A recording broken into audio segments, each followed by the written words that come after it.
sorted out. And look at Marco Andretti. He is fighting with Dan Weldon, Scott Dixon, and one of the Penske cars in there. There is Tony Kanaan as well. It's getting a little dicey here, guys. Remember this track? Oh, and Marco tagged the wall right in front of the leader, and he brushed the outside wall, and it sent him right across to the inside wall. So you remember the problems back at Homestead where Marco finished in like 18th position. And now he has this crash here. And they were worried about the points championship back then. In that situation, this is not going to help whatsoever. And there's his father, Michael, standing on the wall looking around going, what happened?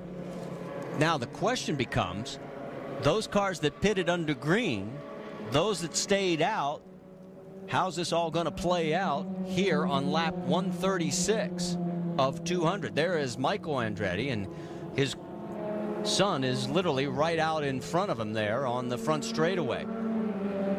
Now Marco was weaving a fair amount on that backstretch, so let's just sort of see what was going on here.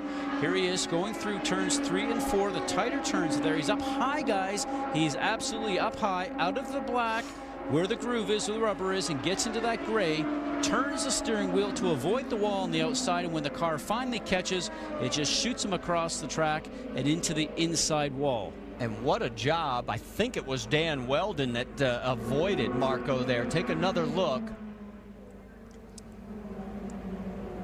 That is a great move. Now, that's not something that you stop and think about. That is just reactions on the drivers, including Tony Kanaan, who made that move. They always say that if cars starting to spin in front of you, Marty, you go to where that car is, because by the time you get there, the car will then have moved, obviously.